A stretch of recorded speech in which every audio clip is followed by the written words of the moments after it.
amendment oo English ah waliba soo jeediyay in la Soomaaliyeeyo waxaanu Soomaaliyeed noqotay shirkadda maareynta khataraha geeska ee HRM sidaas oo ah magaca waa beddelay beejka koowaad beejka labaad beejka saddexaad oo ah beejka saddexaad beejka saddexaad arrinta khidmadda baarista rikaabka diyaaradaha ee dowladda qodobka cinwaanka beejka saddexaad cinwaanku waa khidmadda iyo warinteeda 2.6 khidmadda baarista rikaabka diyaaradaha ee dowladda Puntland iyo shirkadda HRM waxaa warinaya shirkadaha diyaaradaha taasoo dhan 18 qof kasta oo loo leeyahay khidmaddu waxay u gaarsan tahay waxaana 2.7 isla qodobka ciwaanka khidmaddu waa $3 waxaa iskale dowladda Puntland halka ay leedahay $5 shirkadda HRM sidaas ay ku heshiiyeen shirkadda iyo wasaaradda 2.8 isla qodobka 2.8kiisa khidmaddaas waxaa laga qaadayaa dhammaan intaas ka doortay garoomada Puntland marka laga reebo duulimaadka gudaha Puntland meel kastoo ay ku yaaleen waxaa laga qaadi maayo dadka gudaha Puntland u kala doortay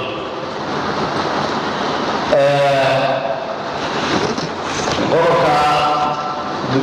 isla markaasna waxaa lagu amray in rikaabka ay u hoggaansamaan baaristaas qodobka 2.10 ama dhibic 10 khidmaddan lagama qaadi karo dadka lagu riixayo gaarigacan wheelchair isagan waxa weeye dadka la baahayaha gaarka ah sidaasaa heshiiska loogu dhigay 2.11 ama 2.11 khidmaddan lagama qaadi karo golayaasha dowladda ee sita baasaboorka diblomaasi baasaboortiga ay bixiso dowladda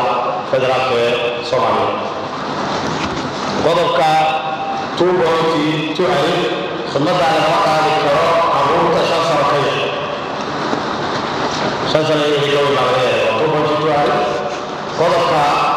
2.3 qodobka 2.13 heshiiskan waxaa ku waajibay bixinta xaquuqda dowladda Puntland laga qaadaya xaquuqda dowladda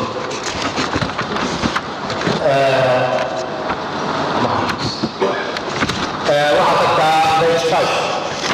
beejka ama bogga shanaad taga magdhowga taga magdhowga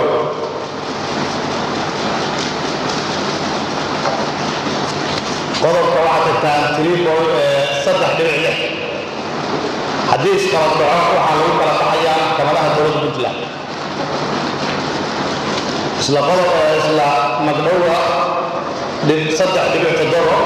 haddii labada daraf ee heshiisku mid ka mid rabo inuu ka baxo heshiiska waa inuu siiyo darafka kale ugu yaraan 12 bilood oo wargelin ah ka hor inta aanu heshiisku darafka kale ka bixin waxaan 12 bilood u nidhi maadaama oo qalab culus iyo mashiino ay ku jiraan xoog waqtiga in la yara dheereeyo si loo tababarkiisan karo dalka kale u tababarkiisan karo ugu dambayn beejka 6 taga waxaa la dhaqangalka heshiiska baan ku daray halkaas oo hore ugu jirin meesha ugu hooseysa dhaqangalka heshiiskan wuxuu dhaqan gelayaa marka ay meel mariyaan golaha wakiilada Puntland aad iyo aad baad u mahadsantihiin golaha baarlamaanka waxaanu intaas ayaan heshiiskii ku soo daray hore waxaa jirta halkan lagu keenay maalgelintii ku baxday مشروع oo Infosys ah Infosys ka shirkadda noo keentay warqadii Infosys shirkaddu maalgelinta aeroboorada la geliyay oo kala diyaarsan Boosaaso Garowe iyo Kalkacyo annagu waa noo keenay laakiin time aan ku xaqiijino oo badan sida ay xaqiiqo yihiin ama ay sax yihiin kama aanu gaarin marka haddii loo baahdo in ay hadhow dib lifaaq weeye kolba la socda wixii xaqiijina hadday dib noqon doonto laakiin sidaas ay heshiiska loogu soo daray iyadana waa taas waxaan ka tegay waxaan